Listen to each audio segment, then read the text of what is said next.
Right.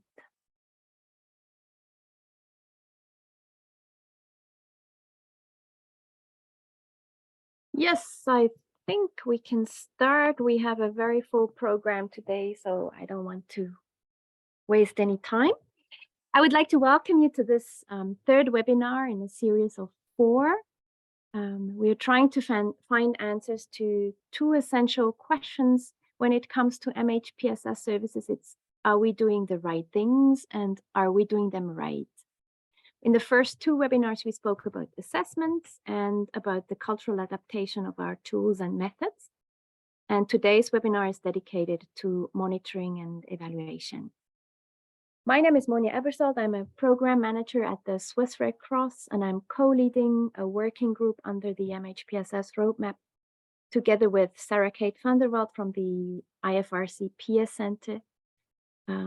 Before we start, we would just like to let you know that we are recording this webinar, as you might have heard already, for later use.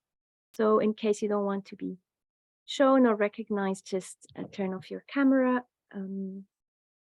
Yes. This webinar here is held in English with translation to Arabic. You find the translation in the corresponding channel under the world icon in the bar below your screen. And we would like to ask you to write your name, your organization, and also your email address in the chat so that we can reach out to you and send you all the resources later on. This webinar series is organized by Priority Action Area 4 Working Group committed to the implementation of the MHPSS roadmap. While not everyone present might be familiar with this initiative, and for this reason, we would like to start with a short introduction video on the MHPSS resolution, policy, and the roadmap in the Red Cross and Red Crescent movement, just to give you an idea of the context in which we are operating in. Natalie, please, you can share the video with us. In the following presentation, we would like to give you a very brief and simplistic introduction to the mental health and psychosocial policy, resolution and roadmap working groups. As for you to understand the connection with today's webinar and the MHPSS roadmap within the Red Cross and Red Crescent movement. Every day, the Red Cross and Red Crescent movement around the world is confronted with the extensive unmet mental health and psychosocial needs. The movement saw an urgent need to increase efforts to address these needs, and therefore, in December 2019, the movement made historical commitments and adopted a joint movement policy on mental health and psychosocial needs in all contexts. Also, together with 196 states, the state parties to the Geneva Conventions, the ICRC movement recognized the urgent need to scale up the collective response to the MHPSS needs of people affected by armed conflicts, natural disasters, and other emergencies.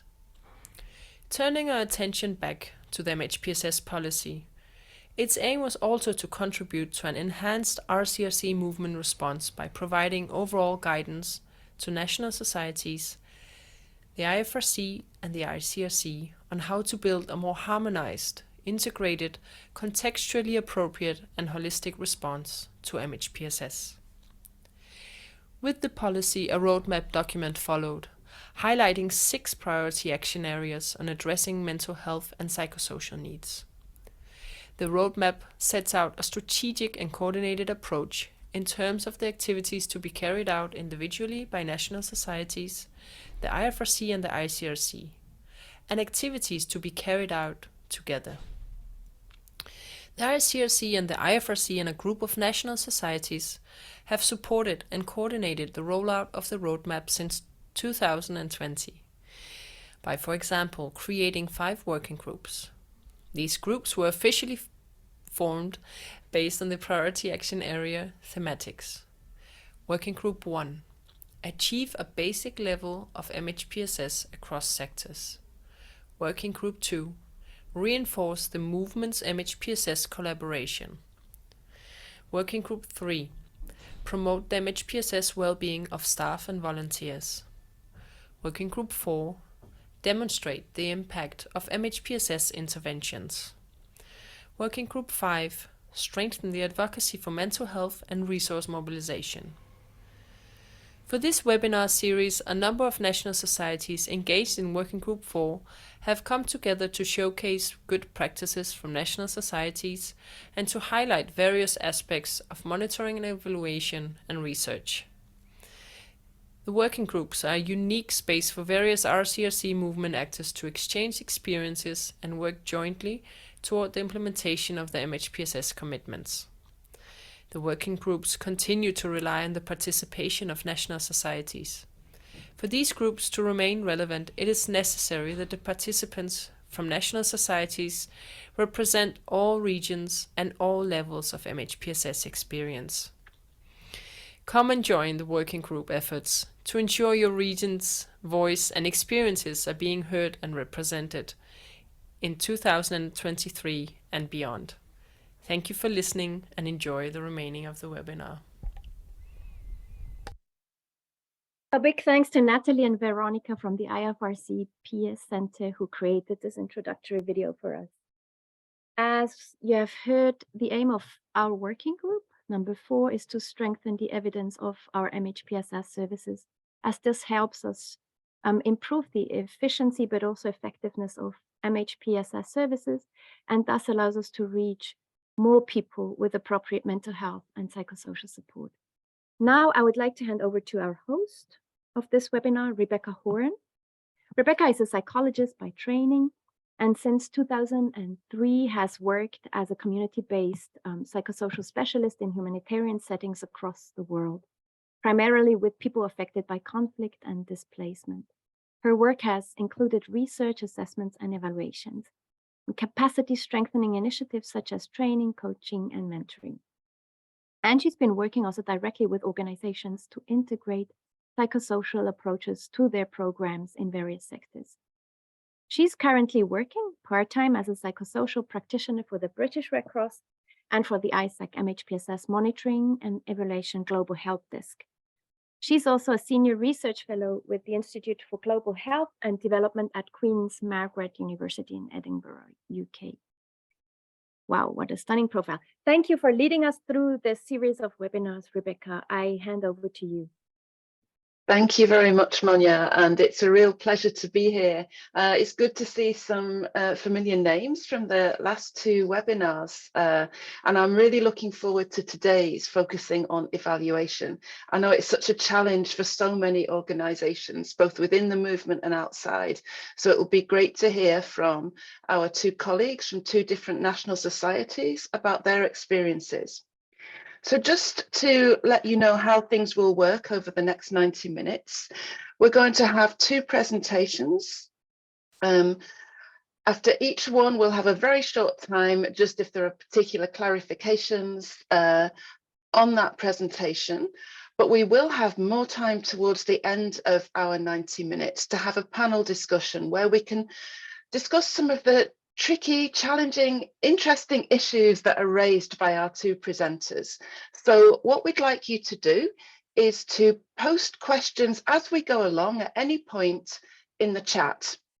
As Monia said, this webinar is being translated into Arabic, and so for that reason, we prefer you to put your questions in the chat rather than open your mic and speak, so that the Arabic translation can go on smoothly.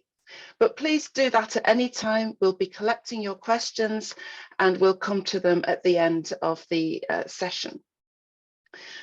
The other thing perhaps to mention is that there will be a series of resources posted in the chat, so keep an eye there. There may be some interesting resources that you've come across before and some new ones as well.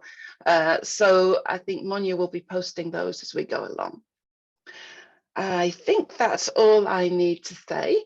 I'm very pleased now to hand over to our lead for this webinar. This is Esther Lemson.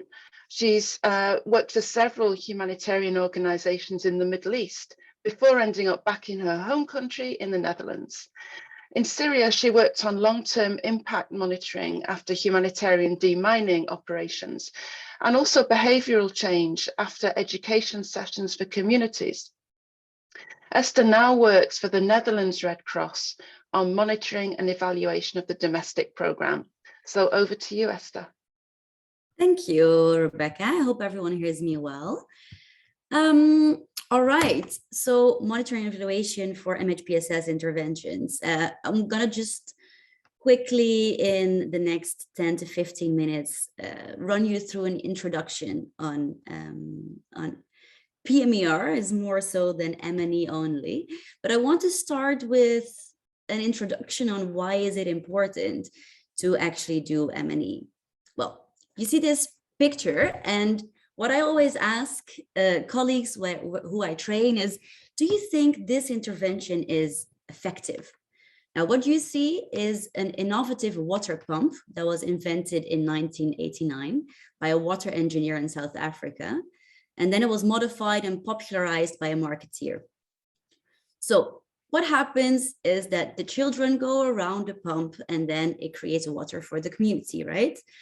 Well, it didn't really go as planned. What happened was that the play pumps, they had to run all day to provide the people, their community, with enough water. That meant that children and adults, they were not playing, but they were endlessly running circles to get water out of the ground. And then also these children actually had to be in school. So in the end, the mothers were the ones that were going around. They were actually the ones that were getting water for the community most of the time, which felt a little bit undignifying, right? So they did an evaluation, the relief effort was modified, they changed it, and then actually they created running water in the schools instead. This basically all to show that, one, from monitoring and evaluation data, you will be able to know if an intervention is effective, but more so, if there was a good needs assessment and good planning beforehand, this intervention would not have been organized in the first place. So yes, M&E is super important, but the planning phase as well is also very important in the first place. And then with monitoring and evaluation data, you can show the positive or negative consequences of an intervention. And of course, again, a good needs assessment would have been prevented this from happening in the first place. So it's always a good way to show you gotta have to plan first. So just to show you, this is the standard PMER cycle from the Federation. So PMER is planning, monitoring, evaluation, and reporting. And obviously this is standard across all humanitarian organizations, where oftentimes it's also called PMEAL, which includes accountability and learning. Sometimes it's just M&E. And even though we're gonna this is an M&E webinar, again, the planning is so important in order to do M&E in the first place. So we start with a needs assessment again and a project design, right? And in that project design, before you do any intervention, if it's MHPSS or something else, you're gonna have to create a logical framework. And within that logical framework, it consists of output and outcome indicators. It's a systematic way to present your project logic. And it helps you to identify the actual goals and changes that you need to take place to achieve your goals. And these goals and changes, they're formulated as indicators that obviously need to be SMART, because otherwise you can't measure them, right? So SMART stands for specific, measurable, achievable, relevant, and timely. And otherwise it might be quite hard to measure them if they're not. So oftentimes what I see in the Netherlands Red Cross, at least, and I think internationally that's way better, we see that we do interventions and we focus on the activity itself. But oftentimes we're not really focusing on what do we actually want to achieve, and do we achieve the effect that we want. So once you have this logic and once you have these indicators, you need to know how you're gonna monitor and evaluate them. So there's always a PMER plan or a meal plan or an M&E plan on how you're going to measure those indicators. Is that by a participant list of a training, which is a very easy monitoring tool on how many people you reach? Is it a post-training test of knowledge, where you can measure an outcome of increased knowledge? Or is it with a survey with the community? Well, it could be many things. It's just that you have to plan it first in order to be able to measure it. So once you know what the measurement tool is, or what the means of verification is, then in the M&E plan, you also need to know when you want to collect the data and who will do that, but also how you're going to use that information. Because sometimes we want to measure a lot and we don't even use the information. So it's very important when it comes to ethical data collection that you think about what you want to measure and how you're going to use that information. So that's mainly about the M&E plan. And then it starts with the actual monitoring evaluation. The evaluation can be done real time. It can be done after every single activity you do, but it can also be at the end of a project. So evaluation oftentimes seems like it's at the end of a project, which doesn't necessarily have to be the case. So evaluation can be real time after every single activity you do, or midterm, or indeed at the end of a project. All right, I would like to go through a few outcome and output indicators that are standard for MHPSS interventions. And today we're gonna have two presentations, and one is gonna be on care for staff and volunteers, which we do as part of the MHPSS interventions, and one for activities for beneficiaries. So first I'm gonna go through the care for staff and volunteers. One outcome could possibly be that you want to have a supportive and caring environment that is achieved and sustained for staff and volunteers, right? So we need smart indicators for that. So a possibility of an outcome indicator there would be the percentage of National Society managers, staff, and volunteers that are aware of the National Society self-care and team care policies, procedures, and resources. Okay, then the output indicator could be how many people, how many staff and volunteers are trained with the staff care policies and procedures. Then obviously there's way more standard indicators that you can use, and they are also to be found in the MHPSS M&E framework, and that resource will also be shared in the chat later. Then psychosocial support or MHPSS service provision.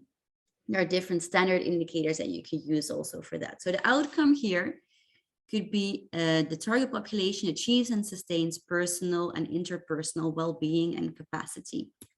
Okay, well, we don't have a smart indicator. How can we measure it, right? So the target population reports a change in personal well-being and confidence. And this can be measured in many ways. It's still quite vague.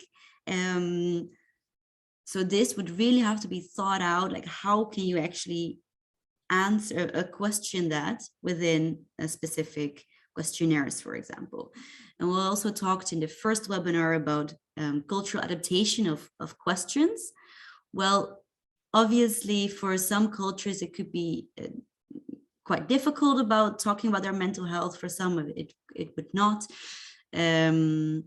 So you would have to adapt the questions, but in the end, this is the indicator that you're trying to measure. And then the output here could be the estimated number of targeted beneficiaries reached. And this is obviously, you can also measure that in different ways, but most of the time, of course, by the practitioners in the field that are reporting how many people they've trained or received. All right. Then before we move on, a quick definition of monitoring and evaluation. So monitoring is the routine collection and analysis of information to track progress against set plans. So again, you have to plan and you have to track the progress against that and check the compliance to established standards as well. It helps to identify trends and patterns adapt strategies, and inform decisions for program management or program implementation. And then the evaluation is an assessment as systematic and objective as possible of an ongoing or completed project, program, or policy, its design, implementation, and results. And the aim is to determine the relevance or fulfillment of objectives, the efficiency, the effectiveness, and sustainability. So we did a survey some time ago with national societies on MHPSS and M&E, and these were a few challenges that came up on M&E for MHPSS, but there's also a few that we thought would be good to share with you. What is good to think about once you set a meal plan or an M&E plan for MHPSS interventions. So well-being of people and measuring that, well, it's very subjective, right? So if I think about how do I feel today, it's quite hard to put a number to it or make it quantitative, or it's very qualitative and it's very subjective to the person and to the moment you ask. So therefore it's harder to measure. And it's harder to measure if someone's well-being is impacted by our intervention, right? It could be according to many things that your well-being in a certain moment changes or not. Then oftentimes people are not used to talk about their well-being, and maybe with people they know very well, but oftentimes not. Yeah, in general, how are you? Yeah, good. In some cultures also as well, it's quite a standard to just say I'm fine without going into details. And then the contact with the target population in MHPSS interventions is often very brief. So once you have a conversation with someone, it's quite hard to, after 30-minute conversation, say, oh, by the way, do you feel better now after this conversation? It's not the way to see if someone feels better. You can't really say if that's according to us or not, oftentimes. And then also, if you have a conversation with someone, then that person is not tracked anywhere. So it's not like after a day or two, you can say, was that conversation helpful to you? Often you can't really track the person down anymore after you've had, for example, psychological first aid conversation. And then what is also a challenge is that MHPSS interventions, or PFAs, a psychological first aid, is often integrated or merged with other practical aids provided. So if there's a distribution center and you distribute food parcels, then often it's combined with short MHPSS interventions, and the beneficiary wouldn't even see it as an actual intervention on mental health. It's just a side conversation next to the distribution of the food parcel, for example. So sometimes that makes it hard to measure if it had an effect. And then MHPSS interventions are often preventative. And then one more practical challenge is that we don't always have the finances or the capacity for people to measure well and do all the measurements and set up an actual M&E system. So these are a few challenges.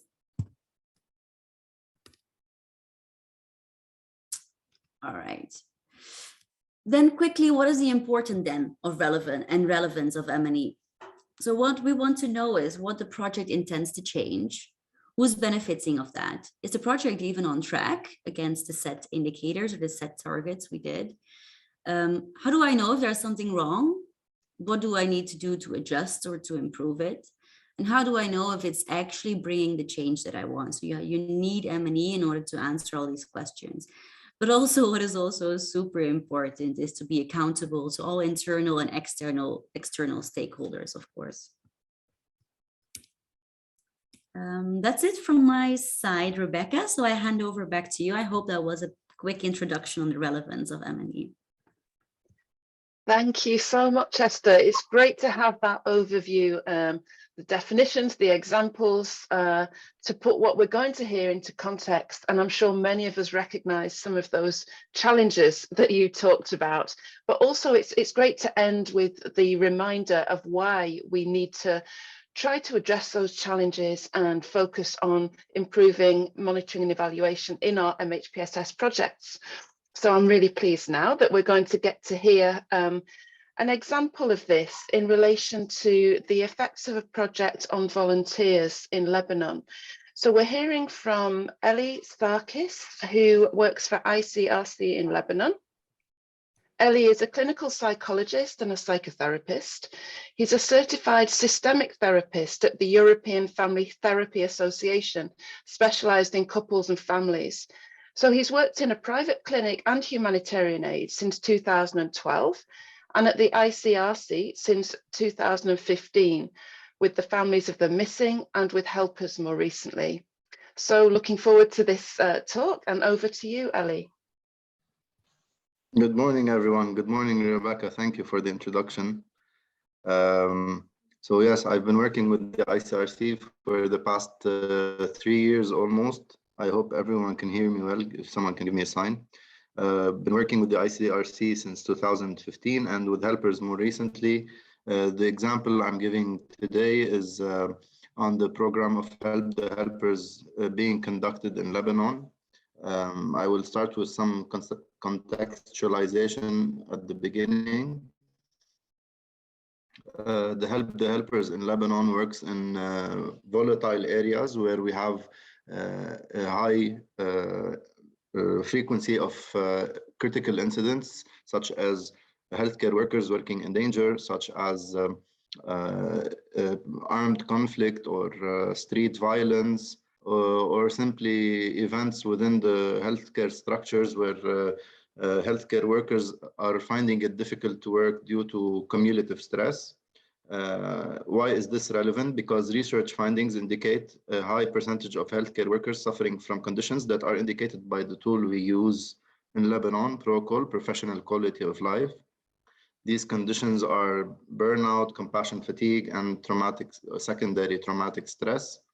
And due to the cumulative nature of the stressors that are faced by these healthcare workers and recurrent incidents during their working hours and outside of their working hours, threatening their physical and psychological integrity, Help the Helpers is critical for these workers to be able to continue doing what they do on a daily basis.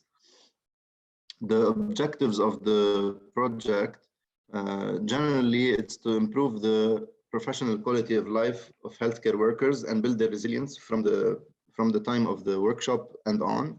Why is this very critical in Lebanon? Because due to the past few years having many recurrent crises in Lebanon, such as the Beirut blast. If you've heard about the blast, we've had a huge economic crisis and a series of protests and street violence. This put healthcare workers under a huge stress load by not being financially well paid, and as well suffering from the consequences of these events.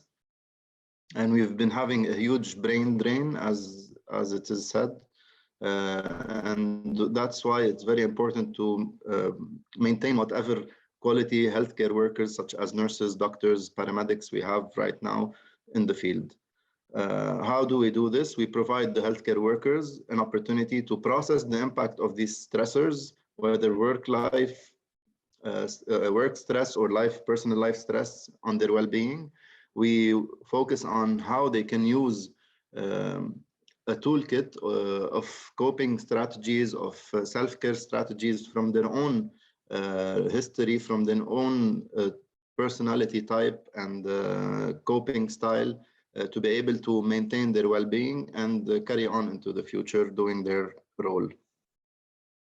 The most common things we have during the sessions, I will give you an example that during sessions, we really listen to the healthcare workers' needs. So I never go into a session having a very clear decision or a plan on how I will do these sessions. or what content there will be. I usually play it by ear, but we do have a set of standard themes or topics that are recurrent in most groups. Why do I say that I play it by ear? It's not that I don't like to prepare, it's that I remain flexible for the participants to see what their needs are, what may arise during the session. And this has proved in the past and up till now to be the most efficient and adaptive way to answer to the needs of each group.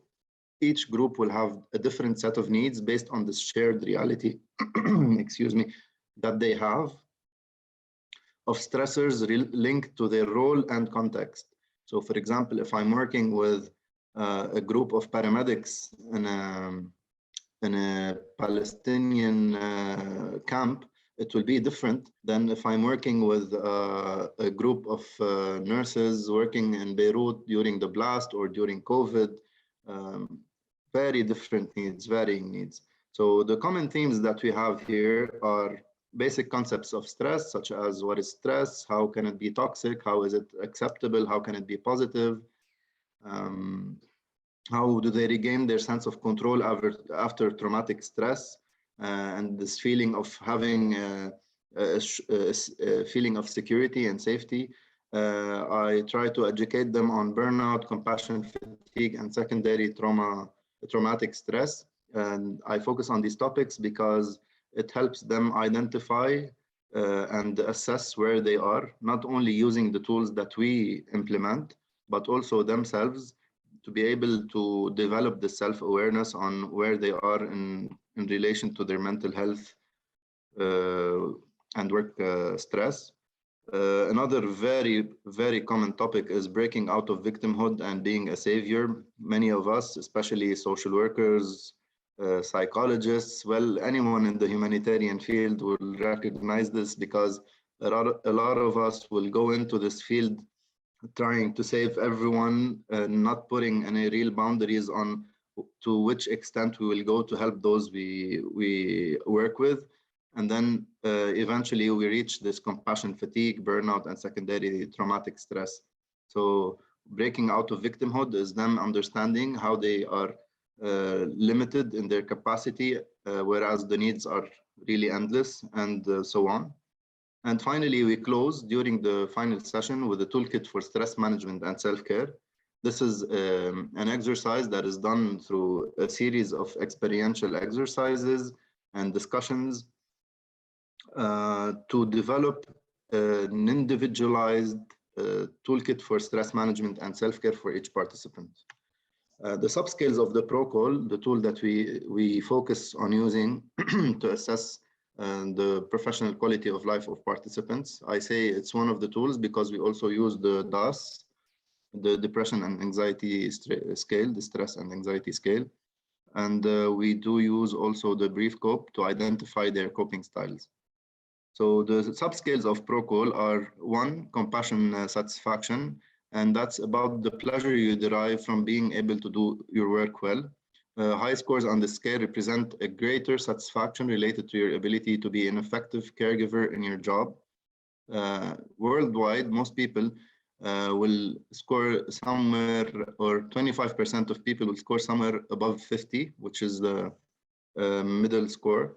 And then about 25% will score lower than 43. I will contextualize these numbers in Lebanon in the next slide. As far as burnout, I think most people have an intuitive idea of what burnout is, but from a research perspective, it's one element of compassion fatigue. It is associated with feelings of hopelessness, difficulty in dealing with work and doing the job effectively, and having negative feelings that have a gradual onset, so it really builds up with time. They can reflect the feeling of that your efforts put on the job make no difference, or these feelings are usually associated with either a very high workload or a non-supportive environment where a person will not feel the appreciation of or satisfaction of doing a job well done. And this doesn't need to be from the employer or the beneficiary. It is most of the time their own assessment of their own work. Higher scores on the scale, of course, mean that the person has a higher risk for burnout. The average score is about 50, 25% of people score below 50 and 25 score below, let me repeat that, 25% of people score above 50 and 25% people score below 43. This is not a test, or this is not an indicator of having burnout for sure. Sometimes people will have a high score of burnout on one test, and then when it is repeated week after week, they will have a lower score or even a higher score. It really depends. This is a good indicator to what condition the person is in at the moment they take the test, and this may be related to something they are going through right now at the moment. The third subscale that is indicated by ProQol is the secondary traumatic stress. It's the second component of compassion fatigue.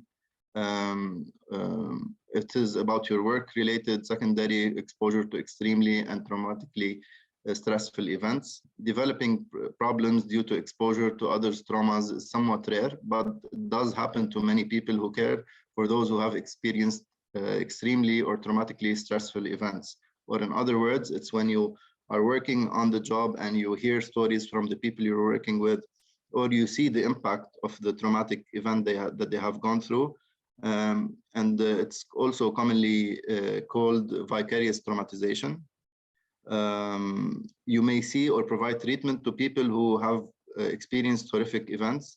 If your work puts you directly in the path of danger due to your work as a soldier or civilian working in military, medicine personnel, or if in humanitarian aid, this is not secondary exposure. Your exposure is primary.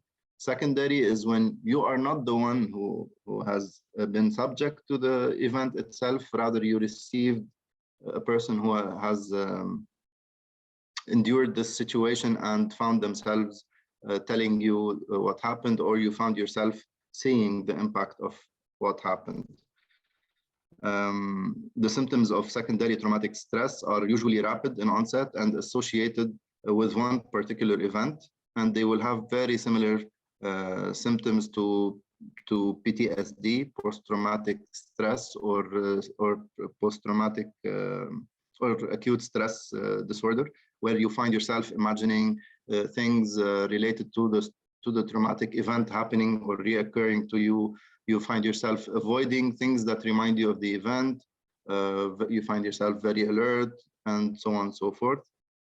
Higher scores do not mean that the person has a problem, but they are an indication that they want to examine how they feel about their work and how they feel about their work environment. Here I'm giving you in this next slide on the results of ProQol, one example of a hospital in the north of Lebanon, where there is a very high likelihood or a very high frequency of traumatic events or volatile armed conflicts and unpredictable security situation. When we first did the pre-test scores, so the ProQol test, we do it in a pre-test and post-test setting. When we did the pre-test scores, we had 18% of people score an average, or let's say around the middle area of the test. And then we had 82% score low, which is on compassion satisfaction, which is a negative indication that 82% of people had very low compassion satisfaction on the job. In regards to burnout, 82% scored an average score on burnout, and 8% had a very high score. And finally, 43% had an average score on secondary traumatic stress. And then in the post-test, we can see an improvement that on compassion satisfaction, the numbers varied greatly. So we had 42% who had average compassion satisfaction and 58% had low. So it's very realistic to have these sorts of numbers or improvement in such a short period. Usually the sessions go on for about a month and a half with a weekly session. So, and the impact to be really measured could be longitudinal, but due to the constraints of the project, we focus on doing the assessment in pre and post during these month and a half. So we cannot, or we do not have the luxury to test longitudinally. On the second scale on burnout, we have a 73% score of average, which decreased from 82, and then a 7% score of high. And then finally, we have an improvement on secondary traumatic stress that decreased to 36% of people scoring an average score. I would like to indicate that in Lebanon, in recent studies done, for example, in a systematic review done in 2021 on the literature of burning out among healthcare workers during the pandemic, 52% of healthcare workers suffered, and the highest levels were among nurses or physicians at 66%, which are higher rates than those reported in other studies during the past 2 decades. Also, with regards to secondary post-traumatic stress, in a study done in 2022 on 519 participants here in Lebanon following the Beirut blast, 44% were at high risk of developing post-traumatic secondary stress. How is Help the Helpers useful in Lebanon? Adding to everything I mentioned before, the Help the Helpers program targets work-related stressors, which really impacts every aspect of the life of the participants. Because when someone is burnt out, it's not that they are, burnt out only during working hours. This will carry on to the quality of life that they have with their families, with their friends, with enduring or going through difficult experiences. I hear stories of people feeling nothing when they have lost a loved one due to the high amount of death that they work with on a daily basis. So it really impacts or helps them re-examine where they are and how they got to where they are. Another very crucial point is that it targets compassion fatigue, secondary traumatic stress, and burnout, and helps them develop this arsenal of tools for healthy continuation. Many people will find themselves continuing into humanitarian aid. It is not always, or in healthcare work, but it's not always a healthy continuation when the person cannot process and learn from the experience that they had gone through in the past, and to become more resilient in the future if another situation were to reoccur. And when this doesn't happen, this learning experience and this growth does not happen, healthcare workers will find themselves with time in worse mental health conditions. Finally, on the last slide, I'm giving here an example on a project that we are currently working on. It's a physical rehabilitation project in Alay, Lebanon. Here, I will be working with the National Society. Usually, the National Society in Lebanon have a peer support program, which focuses on having, naturally, as you know, peer support programs, seeing that most of you are from the field of mental health and psychosocial work. It focuses only on having a space for these participants or these peers to share their experiences and build this reality together and vent out. Whereas the added value here of Help the Helpers is to help them focus on the areas mentioned before, such as developing their own toolkit, understanding their situation better, being able to observe and set healthy boundaries while working on the job, because working within the physical rehabilitation project puts the workers in a setting where they have a lot of cumulative stress from constantly working in a frustrating situation of people not being able to manage the difficulty of having an amputation or of having endured a traumatic event themselves, regardless of the loss that they suffered due to the event. It's the event also itself that the workers have to deal with, and processing all of this is very crucial for the participants. I believe I have a couple of minutes more, according to my timer. So I will leave the floor for any clarifications that are needed if anyone needs to ask any questions. Thank you very much, Elie. I think we do have one question, Monia. Yes, indeed. There is one question in the chat, and a person would like to know if they were able to have the link to the systematic review that you just mentioned, Elie. Yes, of course. Thank I'll you. share That was it in the easily chat answered. right now. Perfect. Thank you so much.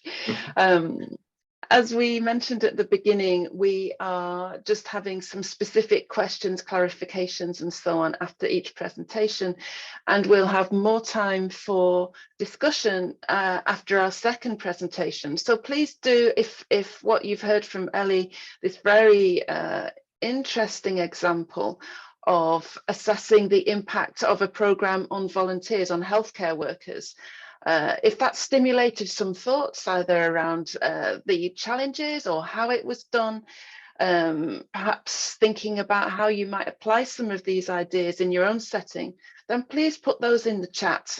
We will come back to them later on. And thank you so much for keeping to time, Elie. That's really helpful. It makes sure that we do have enough time for discussion later.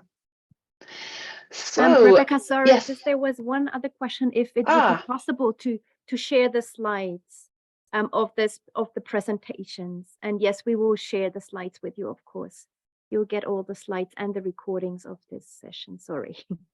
Thank you, Monia. And it might be also a good moment just to remind you that Monia did post also a lot of useful resources in the chat. And I think that will come again later, won't it? If you missed it the first time, those resources will be posted again. So just keep an eye on the chat. There's some interesting links coming up there.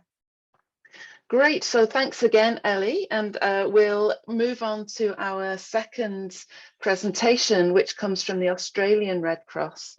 So we have with us Safi Taye. Safi Taye is a senior project officer at the Australian Red Cross, working as a data analyst with the strategy and influence team of the National Emergency Service Programme. Before he joined the Red Cross, Safi did his PhD and he worked as a researcher and a lecturer across different areas of humanitarian and development work. And Safi's current role involves a lot of staff capacity building, along with monitoring, reporting and evaluation of the ES data. So we're really looking forward to learning from you, Safi. Thank you for joining us, and over to you. Thank you so much, Rebecca, and everybody else. Can you hear me? Because I can hear an echo. Okay, all good. Thank you so much for inviting me in on behalf of the Australian Red Cross. It's a great pleasure to be here and present. I would say good morning to many of you. It's 6:20 p.m. here. So if anybody's in the eastern side of the globe, good evening. So what I will do in this very short presentation, and I really enjoyed the first session. I will just talk a little bit about our monitoring and evaluation framework and how is it embedded in our activities and a lot of programming that we do across emergency service. The monitoring and evaluation primarily focuses on some of the post-disasters, or rather starting from early recovery to resilience and recovery and resilience work that we have. So if we can go to the next slide, please, and that's how I will indicate if I need to go to the next slide. And towards the very end, and maybe in the last 5 minutes, I will just take control of the screen sharing, and I will just share my screen to show some of the tools that we are using to collect data and how are we visualizing here in the Australian National Emergency Service. So I just heard Esther talking about monitoring and evaluation framework, so I'm not going to repeat some of the essentials that were mentioned earlier. But what I want to mention is that why do we have one? And this is one of the main fundamentals, that we have a framework. So we use a monitoring and evaluation framework to understand what are we doing and what we're trying to achieve. So we have a set of goals and short-term and long-term indicators or outcomes. we measure the impact of our work, and if we are meeting the people's needs. And of course, as you know, in this very challenging time, the needs of people change. So we need to be very adaptable and think about that as we are talking about monitoring and evaluation. The framework helps us to learn about our work and how we can improve as we go, because as you know, monitoring and evaluation is not a static thing. It's a constant work, and we try to improve as we go as well. This is clearly not just a document, is a way for us to also share knowledge and learn from others. So we use evidence, and we want to make sure that our work is evidence-based. So we use that to inform the sector and improve the sector as well. So that is, these are perhaps some of the main reasons why do we have one. And if you have, I'm sure some of these sentiments or some of these reasons are shared as well. If you can go to the next slide, please. Thank you. So we have developed, and this is even prior to I joined the Australian Red Cross, this evaluation was developed, the framework was developed based on this theory of change. And when we talk about the theory of change, we often talk about the ultimate goals that we want as a humanitarian organization, and working with the National Emergency Service. Our ultimate goal would be that we have communities who are strong and resilient enough to take ownership, and they can anticipate and respond to disasters. So that would be our ultimate goal. But we also understand that, not just the Australian Red Cross, across the world, having goals are always good to have, but are very, very difficult to achieve as well. But what we do is trying to have a set of short-term, long-term, and medium-term outcomes that drive our work and the way we try to work towards those. So that, if you look at this framework that we have, is a set of 3 main streams of deliver or support work that we do across the emergency service. So that would include some of our work with the community engagements that we have. We have a strengthening that we focus a lot on building resilience and building the capacity of our communities, and we do advocate, and that advocacy sits as pretty much as the base and the foundation of a lot of work that we do, that is advocating for a good humanitarian practice. So if you can please move to the next slide. It would be to an example that most of our work, or almost all of our works across emergency service in Australia, which is the national team and also the states and territory teams that we have, are designed to have log frames. And log frames is pretty much having a sort of outcomes and indicators, and then we design activities to achieve those indicators and outcomes. And then we have the means of verifications. So this is just an example that every program, every activity, that we have across emergency service has an Excel sheet similar to this one. We have populated all the outcomes and indicators, and then we have a set of activities that is chosen, and then we have the means of verifications that we have.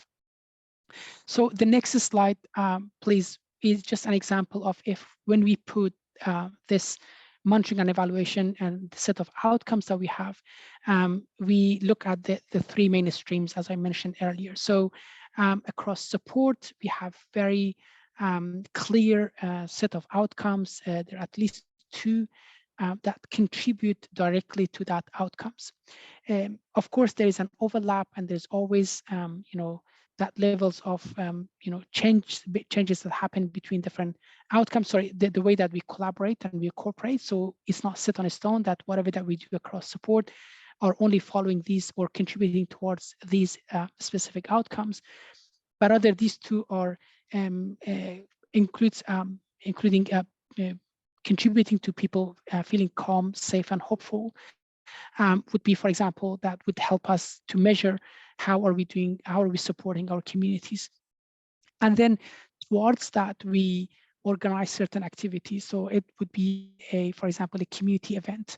A community event could be even including a very simple thing as just bringing the community together, to even have a barbecue, to have a play day for kids. So that would be just bringing the community together. And we think that just talking about that and allowing people to understand that they have access to quality psychosocial support is the basic thing that we can do, and we promote that through our community engagements. But we often understand that some of these can be also a bit challenging, including some of these activities that we have. So community members could reach out to our staff, recovery and resilience, and there could be a PFA session happening as well. So they, of course, we are available for the community if they want to have access to psychosocial support and psychosocial first aid as well.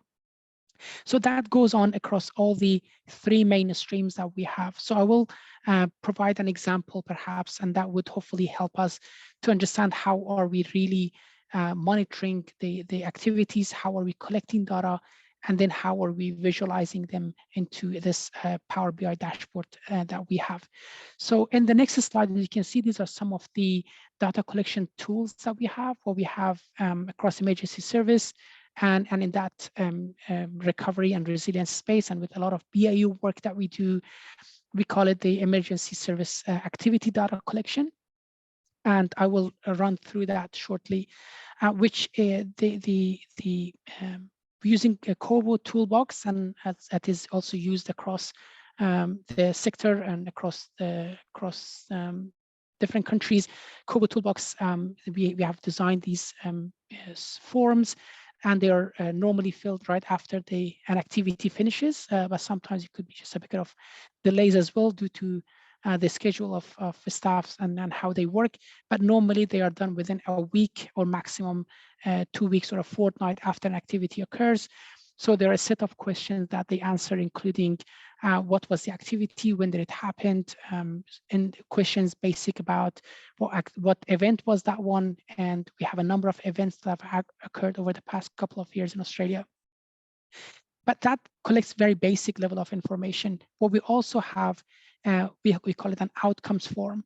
And whilst the activity form is completed by the recovery and resilience staff on the ground, the outcomes form is completed by our seniors, such as state leads, program leads, and also the coordinators of these activities.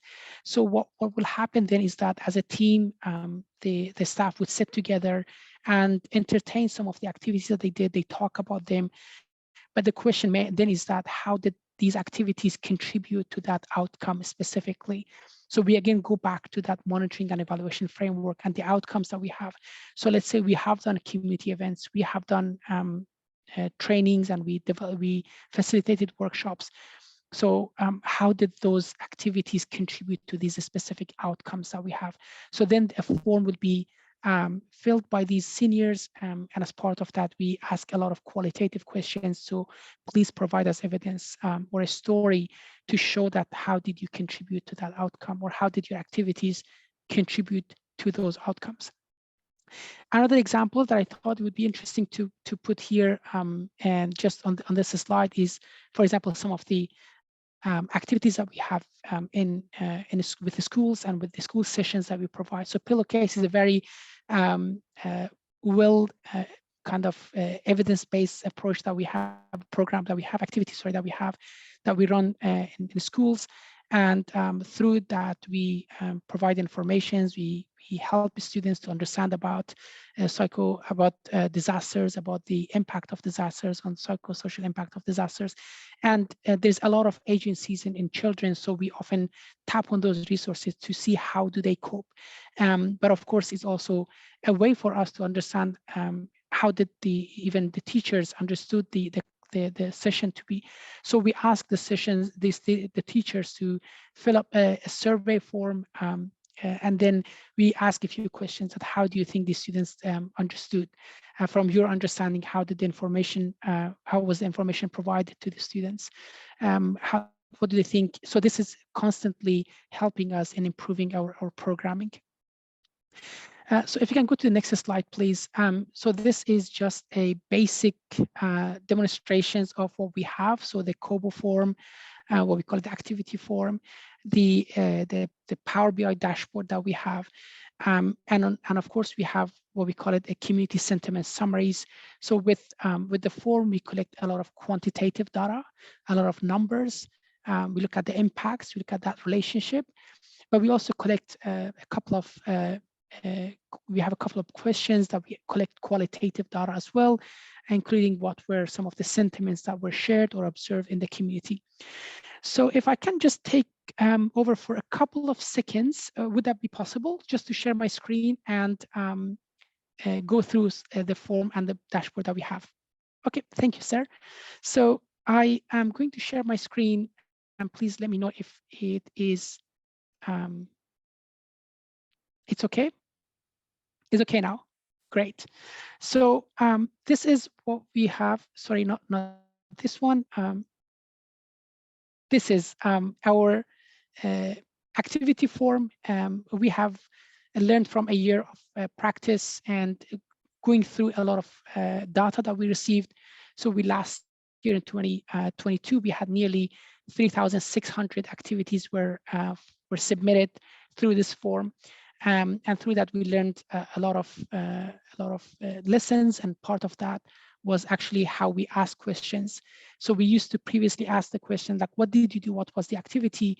And then we had this broad number of activities. So in this new form, which was created in 2023, we asked the way we collect data as well. So again, to go back and contribute to that outcomes, the framework that we have. So I'm not going to go through the entire form, but I'm just going to go show you an example. So here you can see there's some standard questions. What was the activity? Sorry, who was funding your activity? How did you contribute to the psychosocial pyramid? And so what was the level of interventions? We have this 3 levels of interventions that when we do an activity, we do. PFA would be the highest level. And of course, the pyramid has 4 levels. I understand that, but at Australian Red Cross, we do not engage in clinical support. So providing psychological first aid would be the highest level of interventions that we have. And here, of course, we provide some referrals as well. We support the community, and those are mainly through some of our workshops and trainings and supporting community initiatives that we have. And we also advocate for good humanitarian practice. So that would be the basic thing that we do. And again, if I can, if you remember, we talk about the monitoring and evaluation framework and the main 3 streams, so they kind of fit into that as well. Then there are a few other questions about whether the activity was organized by the community, and that again goes to the question of how much the community is taking steps in building their own resilience. We have the question of which state are you, but then we have this question of what did you do? So that pretty much we have a set of broader questions about what did you do. So sorry, I think I missed one. So the first question is that what did you do? Sorry, here. And here we have these overarching bigger kind of activities that we have. So either they are advocacy work that we do and community events, or these are community engagements that we have. We deliver trainings, workshops, and we attend meetings, and basically these two happen in the area of advocating for good humanitarian practice. So let's say just for the fun of it, why not? Let's say I select that I did a community event. So within the form would adapt to that question to ask a few other questions. So what activity did you support or did you attend? There's a number of reasons or motives behind why do we have a community event. So either they are to just to share information. We attend anniversaries. So if there was a flood or something happened, we want to check back with the community. So if there's a memorial event, we attend those. And they could be also sometimes face-to-face conversations with a community member. So let's say if I select this one, that I had a community, I had a conversation with a community member. The question then we ask, where does this take place? And they can be across different places. Let's say this happened across a recovery hub or recovery center that we have. Then we ask, how many people did you speak to? If it was just an individual, just one. And you can see that it's just pretty much asking some questions about who did you speak to, how many people were involved in that activity. Then we'll also ask the question of what else did you do? So if that conversation escalated and that actually required a bit of intervention, so if you provided PFA, we ask this, then we select this one. And then how many people did you provide PFA to? How many minutes of PFA was provided? Were there any referrals made? So the form, in a sense, adapts to the questions and the activities that we did. So each question would prompt a new set of questions that we have. And then there are a few questions about the audience, who was the target audience? We have a wide range of stakeholders. Did we consider marginalized groups when we did this activity? And we have a number of marginalized groups, our Aboriginal communities, the different other groups that we have, LGBTQIA, and we have men, women, and children. So these are a number of vulnerable groups that we have, and we engage with them. And this is the last section that I talked about, community sentiment. So we have the recovery capitals. I'm sure a lot of you are aware of them, so I'm not going to go through that. But what we have is a set of questions about what did the community express and what did you observe in that space when you did the activity. So this is for an opportunity for us to collect some data, including opportunities and challenges as well. So once these data collected, they're all being deployed into this Power BI dashboard that we have. And if you can see on the right-hand side, we have these number of filters. And so there's a number of events. In Australia, of course, as I mentioned before, we have a number of events that we still constantly work with the community. So they would be across a couple of years ago in the 1920 bushfire that we had. We have a lot of recent events, so 2022, 2021 floods that we have in New South Wales. There are a number of protracted conflicts that we have, so they just keep shifting across as we go. And the visualization of that, where this activity happens. So if recovery staff or their team, they want to come back and they want to have their own data, they will see it. But I want to actually show you, and that's more relevant to the monitoring and evaluation framework, is these three different categories that we have: support, strengthen, and advocate. And under each one, we collect the data that we have specific, or the data is channeled into that specific sections. So we have done over the past 3 months, we have done 183 community events. We engaged with more than 13,500 people. We provided nearly 70 hours of PFA to 182 people. And you can see here that that is pretty much what we're trying to visualize. So when we did those PFAs, where did they happen? They happen mainly in homes and recovery centers. So if you can see that the kind of the dashboard is shifting based on those selections that we have. And then we have those community sentiment summaries as well that are presented based on that specific sections. So each of the streams that we have has its own kind of subsections, and they have its own dashboards. We visualize the data in this way. We can filter them into different levels, including even postcodes. And finally, as I mentioned earlier, we look at those community sentiments. And at the end of each month, we provide what we call the community sentiment summary. So this was from February 2023, the activity that we just created. So we look at what the community expressed, what was observed, what were some of the opportunities. And these kind of one-pager briefs, they look at the gaps that we have. We look at some of the work that we are doing and how can we really constantly support our communities. And of course, each of these, they feed back into that monitoring and evaluation framework that we have. That is exactly my 20 minutes. So I'm going to stop here and yield back my few seconds of remaining to the chair. And of course, I'm here to answer any questions if there are any. Thank you. Thank you so much, Safi. Beautiful timing and a beautiful dashboard there. I'm very impressed. I don't think I've ever seen such a comprehensive system for capturing that kind of information. So thank you so much for sharing that with us. Do we have any, Monia, do we have any specific questions for Safi before we go to the panel discussion? There's one question, but I think it would be interesting to take it to the panel discussion for everyone. Great. Perfect. Well, let's do that then. That gives us a little bit more time. So, Elie, I hope you'll also be available to join us in reflecting on some of these issues that people have raised. Monia, do you want to share that question with us, please? It's how do we measure the MHPSS knowledge gap for volunteer workers who are helping people with mental health issues? Is there a tool? Are you aware of a good tool to measure this knowledge gap? And I think this can go to either Elie or Safi, can't it? So do either of you have an immediate response to this question? I can just jump in, and that is maybe even outside of my expertise. So what we have, and not as a tool, but what we do, we constantly work with our volunteers and we provide them with different trainings. And we also have what we call it an independent well-being check that we do. And these are peer-to-peer, peer-reviewed, peer work that volunteers would make calls to other volunteers and check on them and on their well-being, especially after a disaster. So we have a lot of community members who are volunteering during a disaster.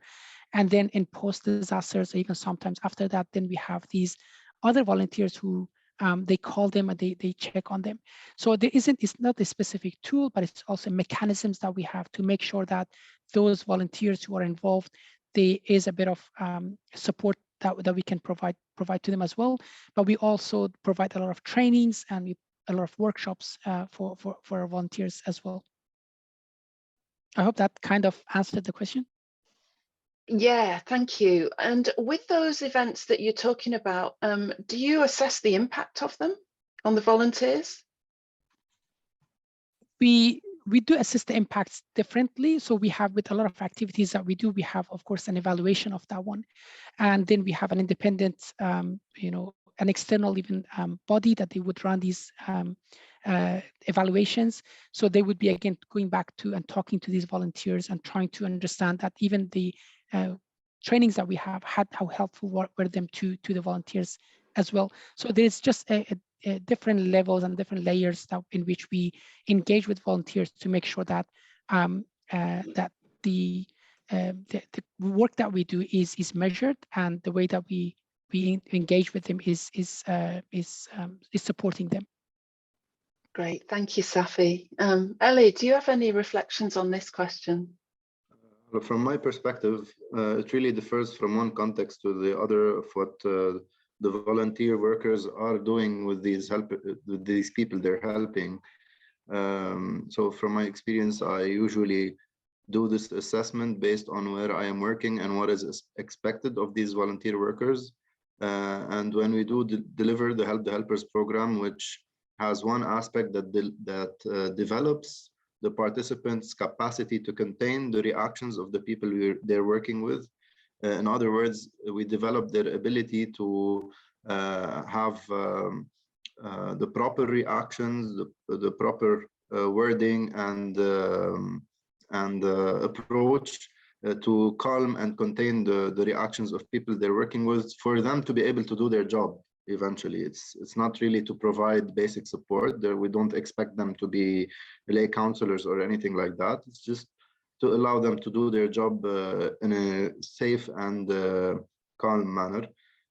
When we do that, we really focus on the most basic concepts. So we start with what is mental health, what is psychosocial work, what is a reaction, how do we identify the need of a person who is talking loudly and violently, or who has so and so reaction. So it really differs greatly even from one group to the other, the things that they are faced with.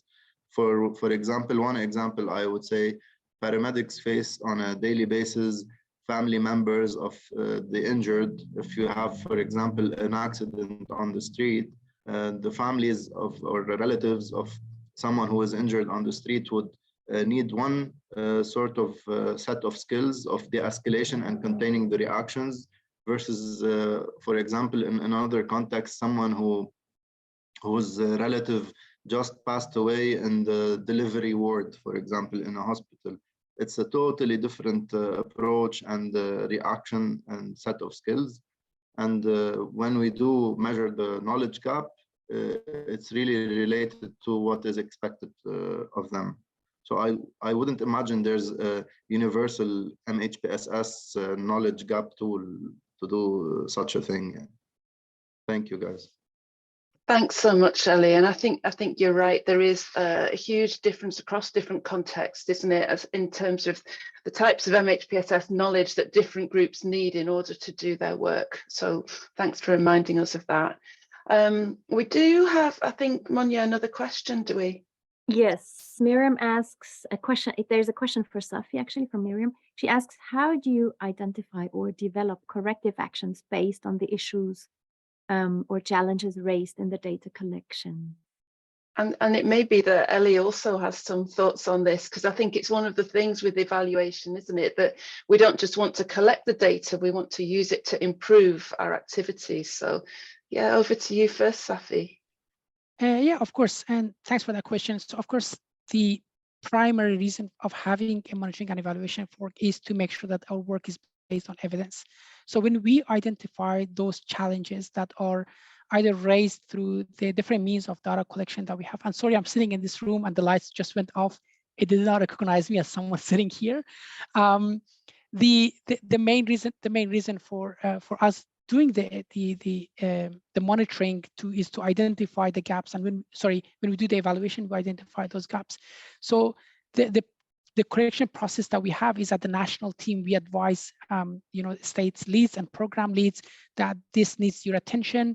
For example, if there is let's say a grant process that we're having, or grant distributions.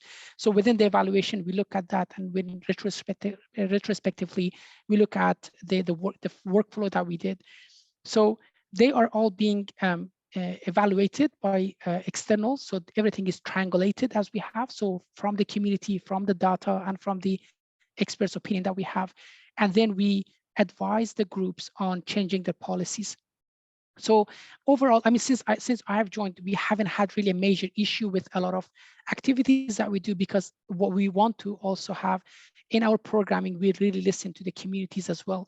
So if there are gaps, that's where those gaps are identified during the in the evaluation process that we have. Thank you, Safi. And Elie, I noticed with your ProQual data, it does seem to be moving in the direction that you would be hoping for. But have you, based on that data, but also the others that you collected, you talked about the brief cope and some other tools. When you've been gathering and analysing that data, have there been times when you've looked at it and thought we need to change slightly what we're doing? I am constantly doing that, especially when it comes to coping styles, because if we were to really help people make major changes in the way they adapt and react to situations, it would need a longer intervention, a bigger tool set, and a more comprehensive approach to their needs, because habits take the longest to change. So this is one aspect I'm constantly thinking about, but we always have these constraints of budgeting and planning for each year, and all of these humanitarian organization constraints.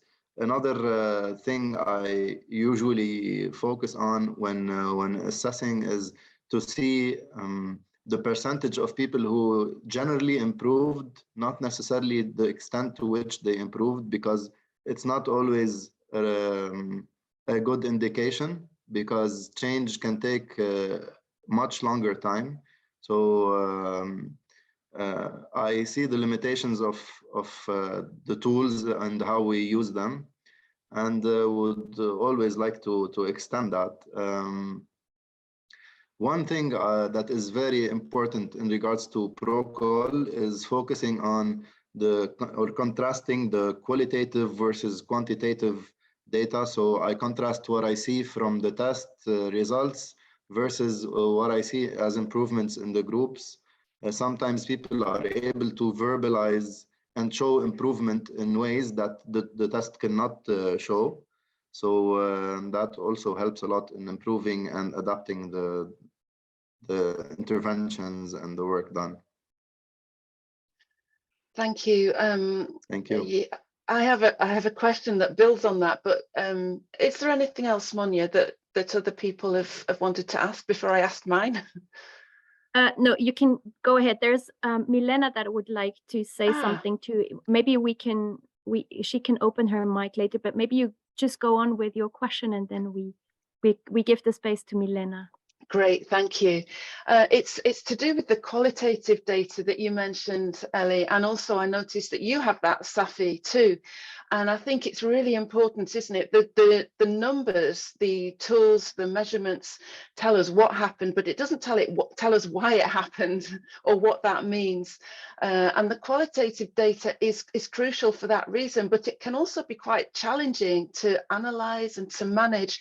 And I wondered if you could, I see Safi smiling, I wonder if you can tell us something about how you do not just gather, but work with and analyze, understand and use the qualitative data that you collect. So maybe we'll start with you here, Safi, and then come back to you, Elie. Yeah, of course. And the reason I giggled and I smiled is you're absolutely right that, you know, that the reason we have qualitative data is just because tell us why things are happening the way they are. But it's very challenging as well to analyze them, especially if you're working across a very large organizations with a lot of data coming in. So as I mentioned at the start of this year, so far we have nearly 560 submissions. So these are activities that we have. And these, if you put them together, they could be pages and pages and pages of documents, qualitative, and a lot of them are sentiment. So if you want to really improve our work based on the previous question as well, to have those corrective measures, we really need to have a good way of looking at these data as well. So I remember the first few weeks that I joined, we had this cash grant that we did, and they asked me to analyze. So me being an academic, I used a ground theory, and I went through like what themes are emerging. I spent nearly four or 5 days of looking at these data surveys that we have. And then we looked at that would be way beyond our capacities. But then it did help us to understand that there are different ways of analyzing data. So then what we shifted was not just focusing on what are the emerging themes that is possible, that's what we look at, but we use for those thematic, we use what we have the knowledge as well, which is the recovery capitals. So we try to focus, put these themes, those themes as the main guiding way for us to analyze data, and then have a section about this emerging data. So I guess the short answer is that of course it's not easy, but there are different ways of analyzing data. And then what we do also, as I mentioned earlier, we do this monthly basis. So rather than just dealing with a huge amount of data, we look at these qualitative data on monthly basis. So that gives us a bit more time and a bit more space to look at the data that we have, which has been so crucial in the way that we evaluate our programs as well. Thank you. Elie, do you have anything to add to what Safi said?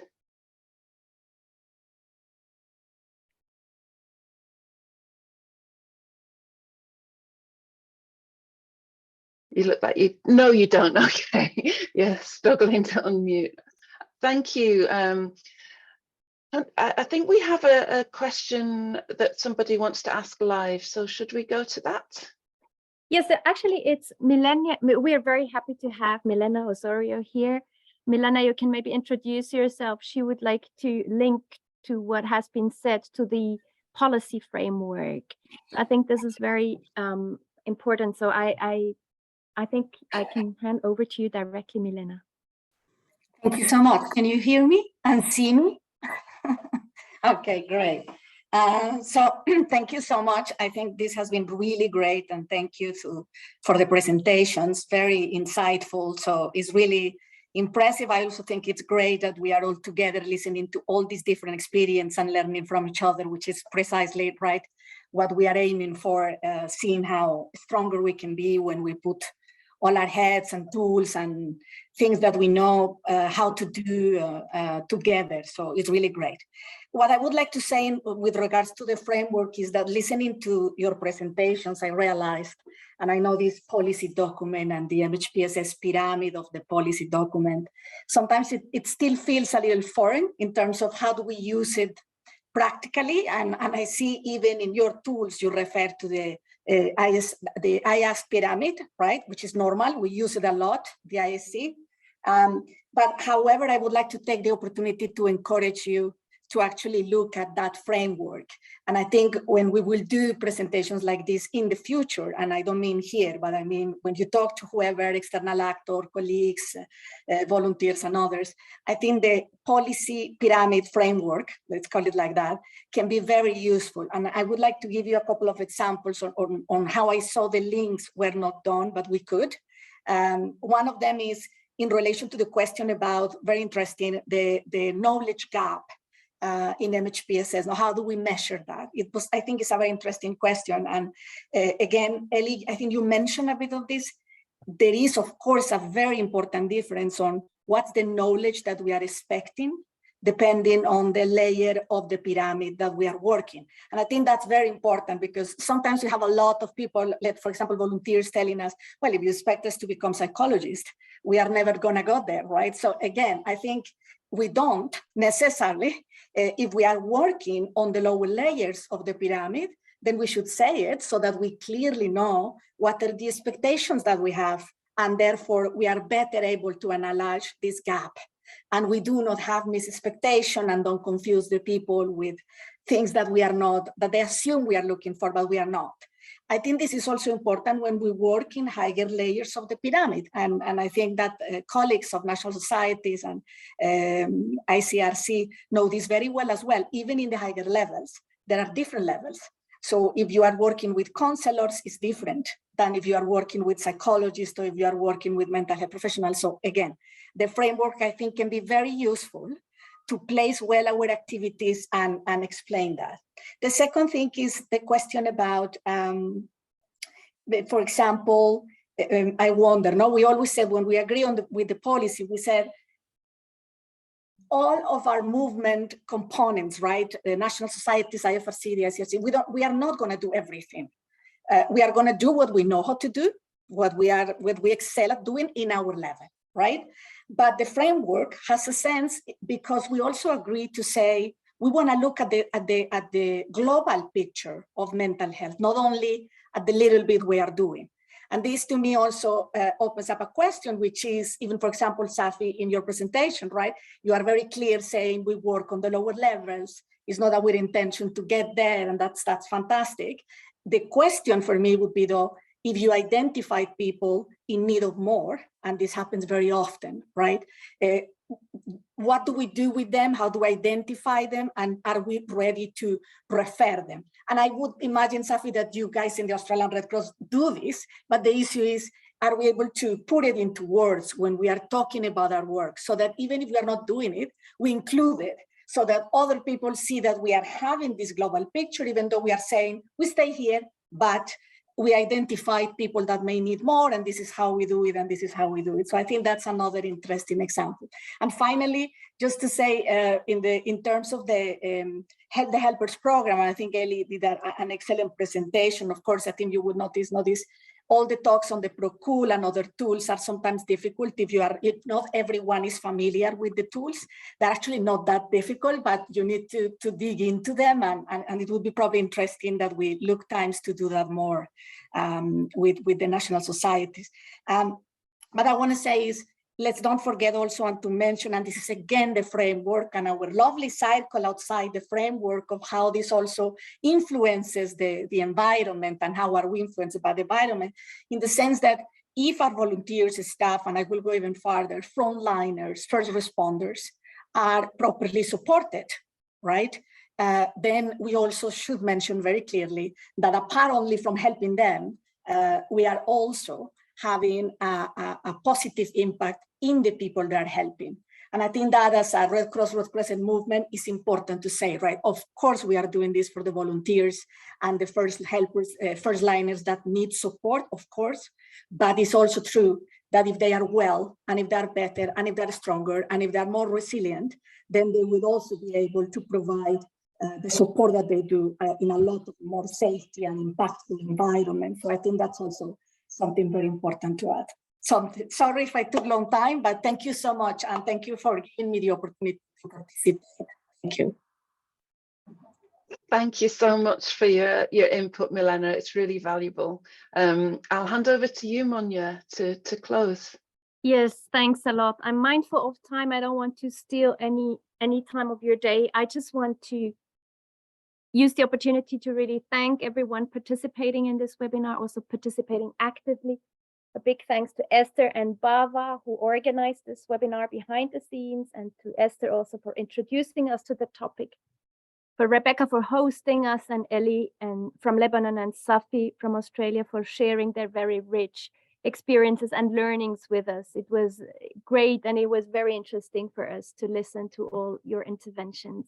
And a big thanks also to the two interpreters in the background, and to Natalie for the technical support, as always. Thanks. Without all of you, the webinar wouldn't have been possible. Now, I would just like to use this opportunity to invite you to the last webinar in this series. It will be on the topic of research, being held on the 27th of April. You can join through the same link you used today. And in case you're interested in joining this initiative, the MHPSS initiative, or our working group, please don't hesitate to get back to me or Sarah, Kate. You'll find our email addresses also on the flyer of these webinar series. Now, I wish you all a very nice rest of the day, and we hope to see you on the 27th of April again. Same place, same time. Bye, everyone. Thank you for listening in. Thanks. Bye.